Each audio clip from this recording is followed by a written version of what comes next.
We are going to have some fun today.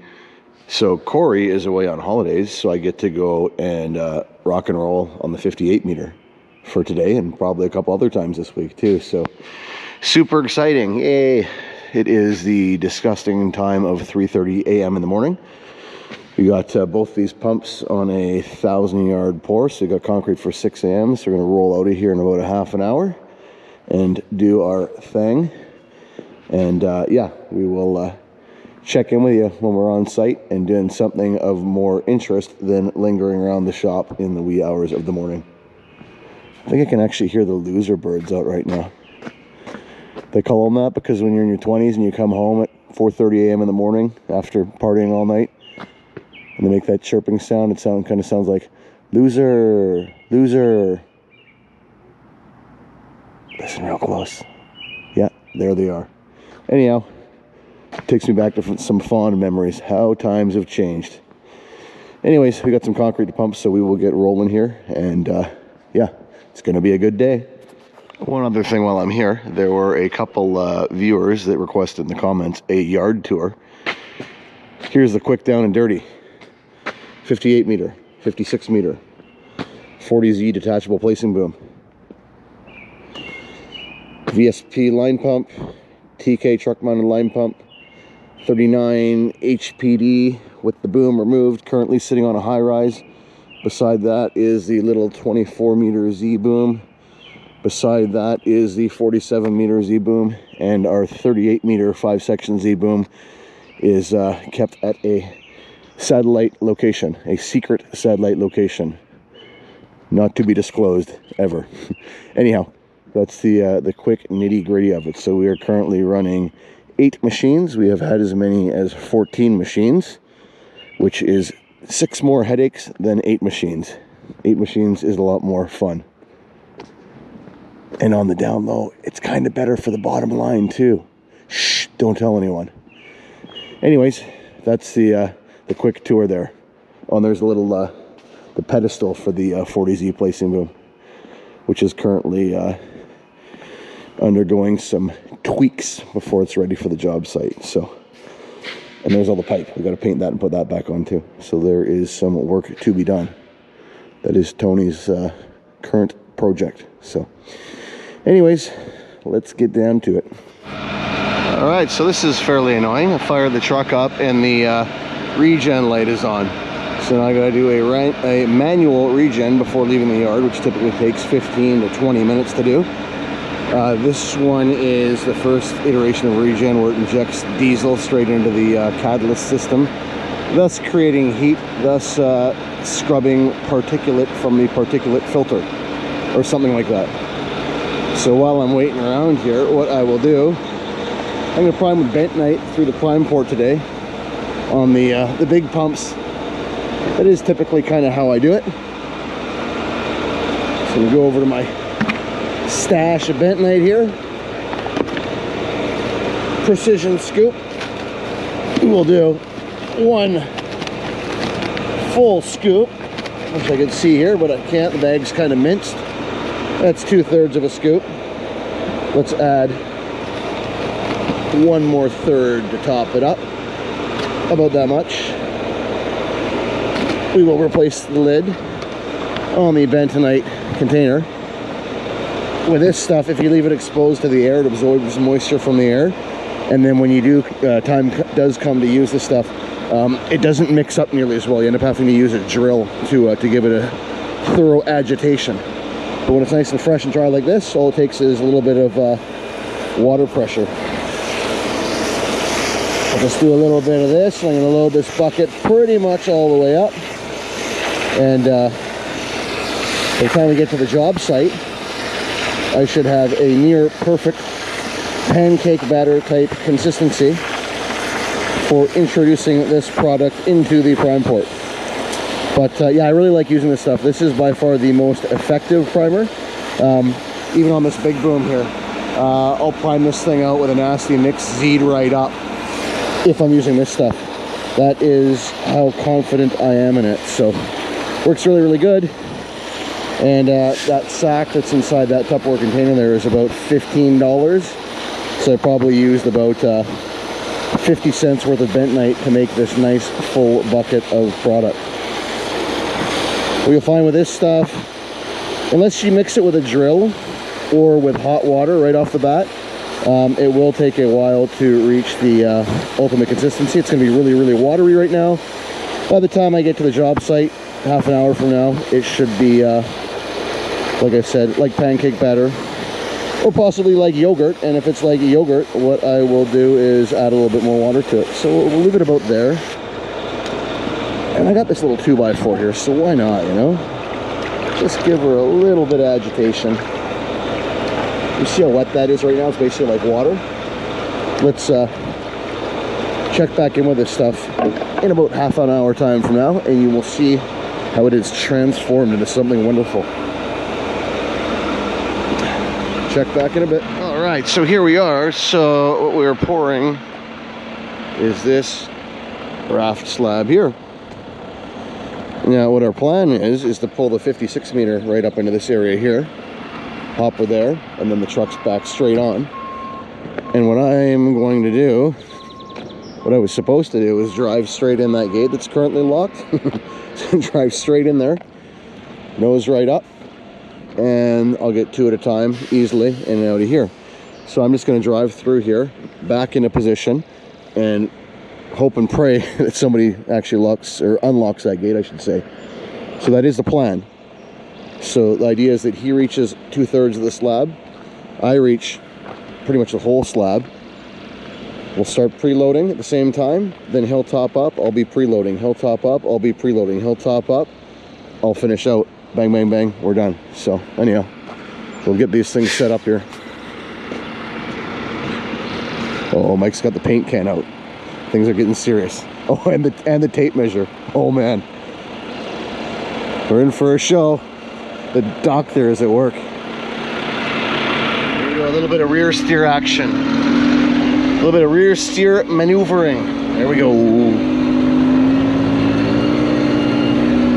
Austin Powers style.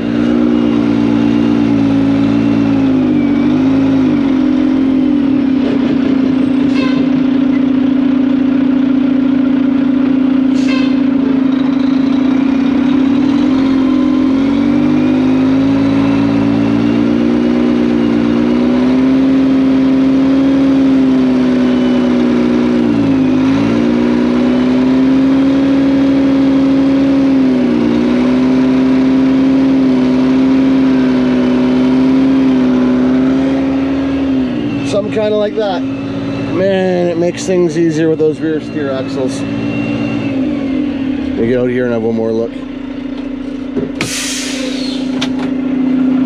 And fix my passenger side mirror so I can actually see where I'm going.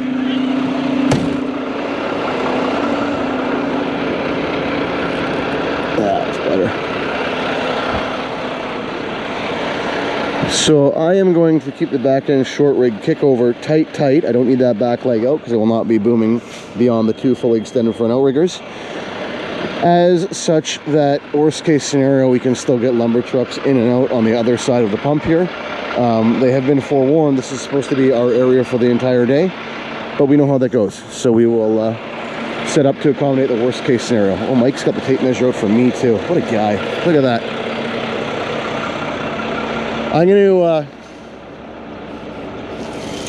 gonna sit way over to the side and short rig on the back because this is supposed to be closed for the day, but I don't have faith that it will be. I mean, there'll still be room for the trucks to get in and out if they had to, for whatever reason.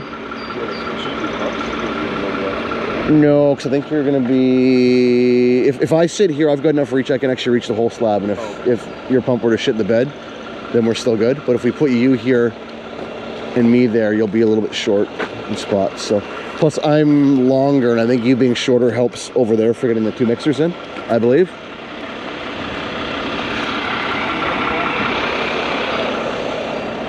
Yeah, I think throw one down right there, and I will, you know what, fuck it, I'm gonna block the whole thing. He's confident that they've got it for the day, so whatever, there's no point yeah, there's no point compromising. So yeah, exactly, I'll just nose right up to there and fully rig it, and if they don't like it, so what? Yeah, we're getting tough. And then they come around and put my tail between my legs and say, yes, sir, whatever we can do to accommodate you. I'm so sorry. It's kind of how it goes. Pump guys, bottom of the food chain around here. Here we go, outrigger pad action.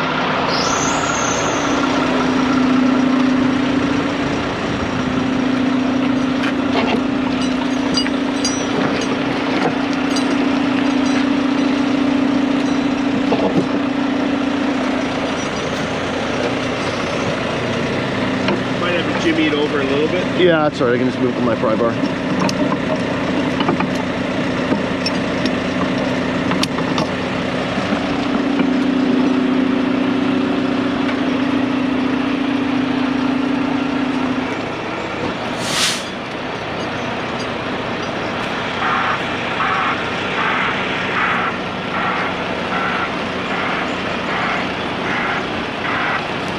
It's like Mike's paint marks are going to pay off after all.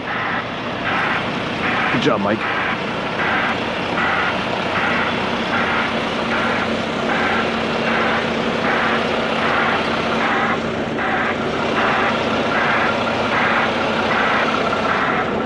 So these are 4 foot by 8 foot swamp mats, which bring our ground pressure down to something like, I can't do the calculation in my brain right now, it's way too early.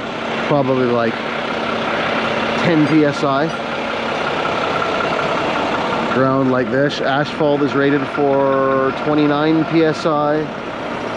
Undisturbed soil here. Actually, this is disturbed but prepped. Rated for roughly about the same. So this is on the overkill side. Overkill is good. When it comes to dunnage, overkill is very good.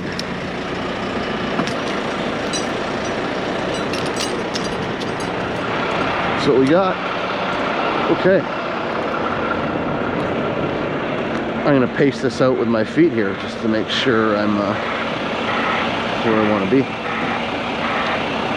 1, 2, 3, 4, 5. Each outrigger comes out off the side of the truck 14.5 feet. 5 paces, 5 of my paces. My 5 foot 9 inches and change tall paces are 15 feet. Come back 6 inches. Put my tire right where that glove is. And life should be good.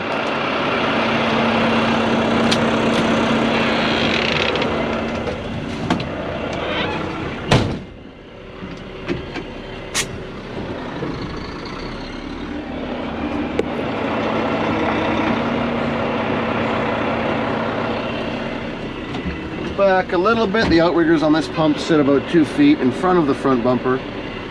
I have plenty of reach. I'm not super concerned with getting up tight to the edge of this.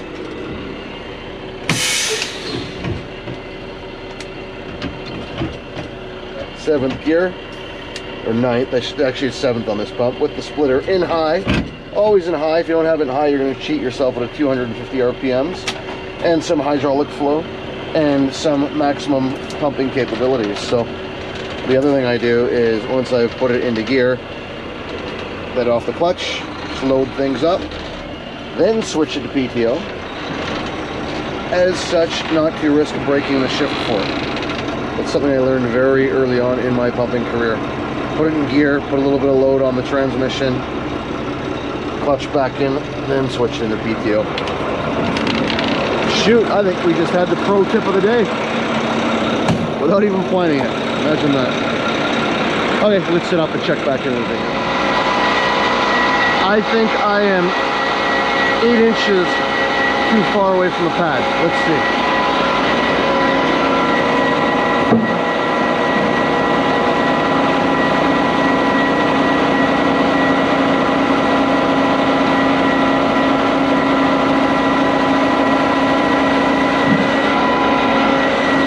As I mentioned before, these are possibly the slowest outriggers in the world / universe.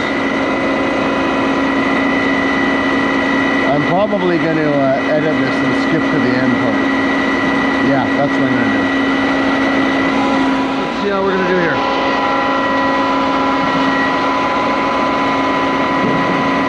Oh, we might have done it.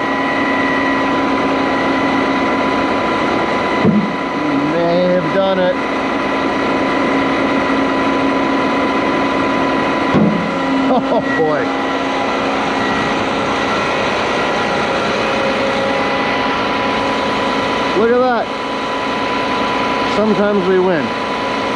Or get lucky, however you want to look at it. Anyways, yeah, I'm going to roll with this. I'm happy with this, and I'm situated such I have plenty of reach to get to that far corner. So I am good, no sense trying to nose up and gain an extra foot or two. This is happy, happy. I like it.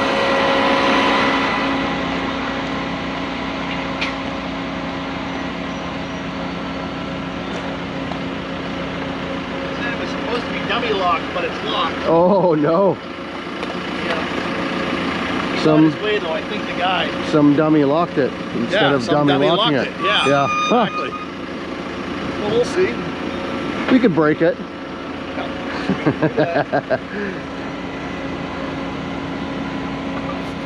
Okay, so here we are, legs are out. I have not jacked anything yet.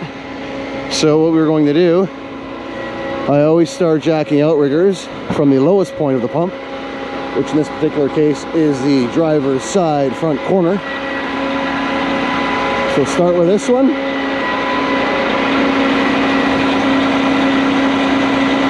Trying to do this with one hand. There we go. A little bit like that.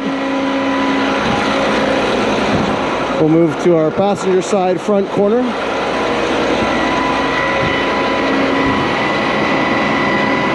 Camera and teeth time, here we go.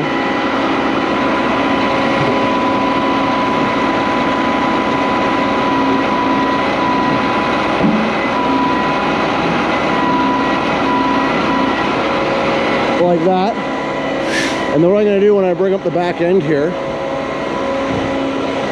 I'm going to bring it up until the tires are in light contact with the asphalt. The reason for that is if I leave the suspension compressed like this, when I stretch out, you have the compression of the suspension trying to lift up on the pump, and you don't want that. You want that weight. That weight is your counterweight. That's your stability. So you want to get that off the ground as much as you possibly can without having the hopper too high in there for the mixers to discharge into, and also ideally while keeping the tires still in contact with the ground enough such that while you're pumping, the back end doesn't start doing the wiggle dance. If you get the tires right off the ground, they'll start wiggling around a lot. Not really dangerous, but it makes things a little bit not so stable end of the boom when you're slewing, because the whole truck is pivoting a little bit somewhat, and a little bit unnerving for the mixer drivers at the back of the pump when the hopper's moving 6 inches side to side every time it strokes. So let's move on to the back here.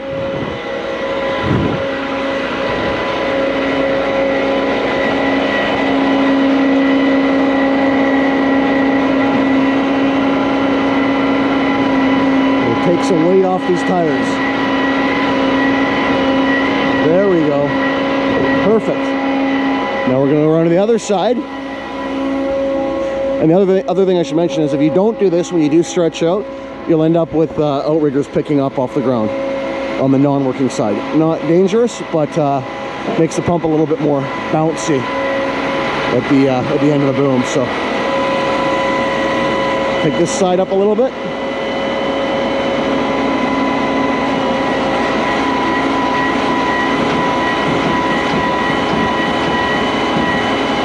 It's pretty happy there. Now I'll jack my front outriggers a little bit more. We'll go to the other front side here a little bit more, and then we will be in a very happy place in life.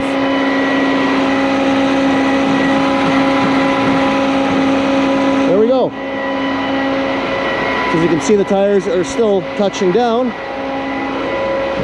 very lightly with the asphalt, and we've increased this fender gap here by 4, 5, 6 inches, so that's exactly what we want. Hopper's not too high. Mixer drivers will be happy with that.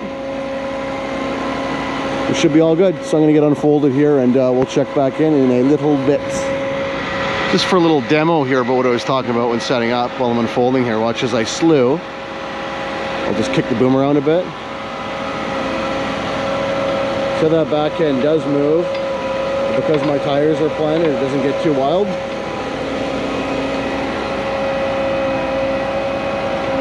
Right, you get those tires off the ground, it kicks around a lot more. You can only imagine when you get that boom stretched out 190 feet and you start slewing off the front end, how much torque there is on that back end. So Like I said, it's not dangerous. It's just less stable at the end of the boom, rougher ride for the hose guy, and a little bit of a nuisance to the mixer operators. So boom's up.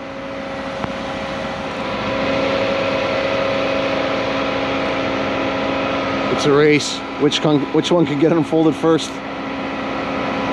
58 wins this race every time. 90% of the time it wins every time, promise. It's all about the operator.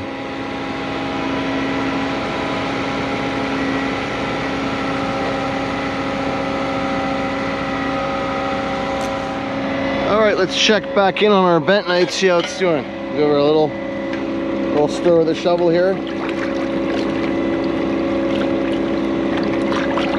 Yeah, you know what? It's not quite as thick as I wanted. It's still a little bit watery. It's okay though, it'll work. Mix this around with a shovel a little bit. And what I'm gonna do, I'm gonna throw the pump in forward pump. Grab my remote here. And I'm still gonna spray a little water up into the cylinders. The reason why I do that is in case the quote-unquote last guy had left me any treats in the barrels there from his washer, any sand or a little bit of snag in there. I'll add a little bit of water to it. That's good.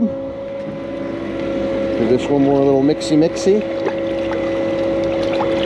I said that's a little bit thinner than I like, but it'll work. Yeah, see, it's all kind of clumped up on the bottom of the bucket.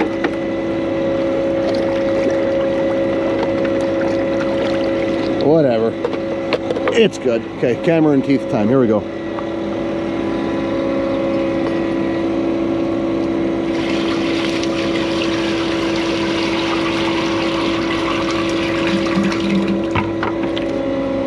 Not terrible. With a camera in my mouth, I managed to get the vast majority of that bentonite inside the prime port. So, anyhow, the only thing I mentioned before in my videos, don't like using this all the time because these threads, they're just a coarse thread. They always strip out really quickly. So I do normally on the smaller pumps, I'll just put slick pack in the hopper, or more commonly just water up into the cylinders. But this pump here does not like priming with water. Right where it crosses through the end of that first stage, it's got the crossover pipe.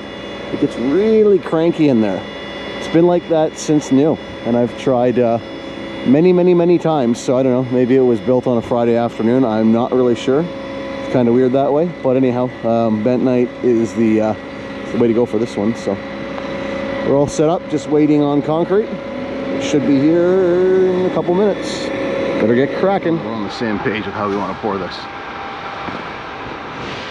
What's going on? Oh, the neck shades. Yeah, that was cut out of my budget for 2022. What happened? Oh, it's a long story. You're on camera right now, we can't talk about it. Hey, what do you want to do? Loading, okay. Top up, loading, top up, loading, top up. They're gonna put a different mixes or what? I don't think, is it two different mixes? Yeah, the top one is gonna be, who's gonna go on front? That guy? No, we're gonna start there. Mike will start, so he'll be topping up first. I know they got two different mixes. Okay, so when the second mix comes, it should go to Mike's pump. He'll start topping up while I'm still loading the bottom. I want to top it up right away, but okay, so we'll do it. You want to do it in quarters then? So yeah, so I don't want Mike to go. That's you? Yeah, so if no more than 2 bays. Yeah, so if he doesn't come any further than here, and I do loading from here, 50 feet that way. Yeah. And then once we're both done loading, he can start topping up. I'll move over loading, top up, loading, top up. I done. think that's what Eric did, because for my opinion, yeah, it should be like 1 bay ahead you. Yeah. That way I don't have to. Yeah. Loading. Yeah, I'm loading 1 bay ahead. Yeah, so we're only ever topping 1 bay at a time. Yeah. So. And we'll split it into 4 bays, right? Yeah. So the topping is gonna be this pump, right? When he comes. Yeah, he's gonna, and once because the topping got hardened on it. Once he's finished topping on the 3rd bay, then he'll get out of here, and I'll finish, and I'll do the top up only on the 4th bay. Yeah. So that's why I want to go close. That way, you guys go almost. Okay. So as soon as that second mix comes, it all goes to his pump until we get to the last bay. Yeah. Okay. I like that plan. the second mix coming? I think we're gonna have, if there's 3 or 4 trucks come, and then there's 1 second mix coming. Okay. So Glenn's gonna go like this when it's the upper mix. And Okay. then after that, we just go underneath the. Oh, so they're gonna bring the upper in that soon. Only about 4 loads in. That's what Glenn said. Yeah, I think they're going 2/3, 1/3. 2/3 of the lower, and then 1/3 of the upper. Okay. I'm gonna watch just like you guys. And once the upper mix is coming, it's not stopping. It's steady. I hope so. Yeah. Oh, okay. So then he should probably. What we should do is talk to Glenn right there. Yeah. He's going to be at the trucks, right? Okay. And he's the one that ordered concrete, the smoky guy right there. Okay. That's Martin, my superintendent. He's just going to give him a hand to make sure we have the right concrete going to the right truck. Okay. So I'll talk to Glenn, and then Glenn is going to, because 1 pump should be for the top and 1 pump should be for the bottom. Exactly. Yeah. That's what I thought. Yeah. So once we get to 4 loads in, then Yeah. okay. Okay. So let's make Glenn at double. He owns double V up there. He's Okay. the one that's in charge of all that. We'll double check with him then. Okay. And, yeah, I just got to make sure that we get the right. Okay. This will be a bit of a challenge. Well, it's not too bad, but take a little bit of coordination here. So I'm going to confirm what I was just told. They have 3 loads of the bottom mix coming, 1 load of the top mix, 3 loads of the bottom, 1 load of the top.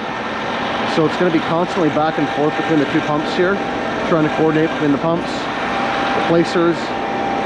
Yeah, it's going to be this is going to be very, very interesting here. We will make it work, but it will be yeah, it's going to be a little bit of a challenge. So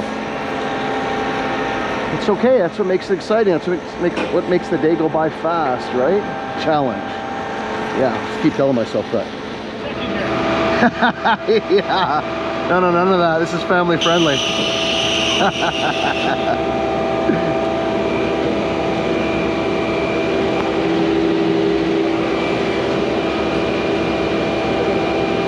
What's the MPA on this stuff?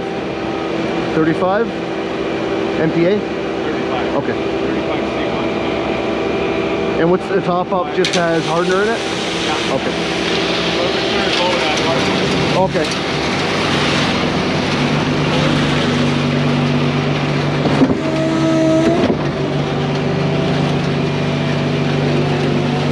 Okay, let's try this.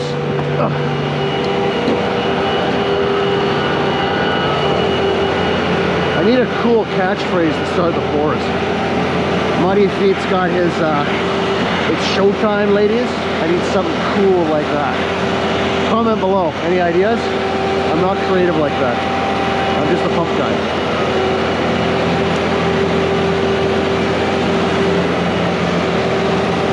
Now, because this is so thick, I'm not worried about skimming my bentonite across the bottom. If this was a suspended deck, I would not pump the bentonite in like this, but being that it's a rather thick SOG, I'm not super concerned.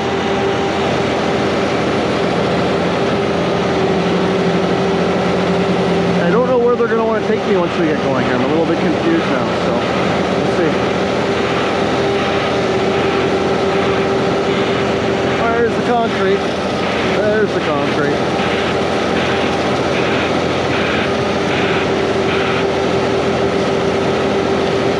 Man, these boom controls are wild. Holy. I haven't run this thing in a while. This is going to be fun. My oh my. Okay, well, we'll make it work. I am prepared for a thorough tongue lashing from the hose guy today.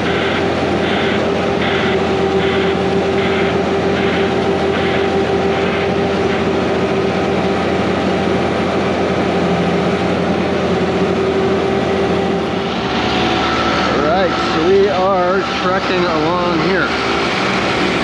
So what we got going on is I'm doing the bottom 2/3 with regular 35 MPA concrete.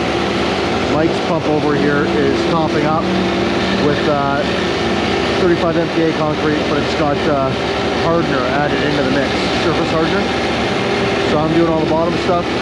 He's doing most of the top. We fall behind on the bulking on the bottom. he jumps in with some regular mix and he'll help out on the bottom too.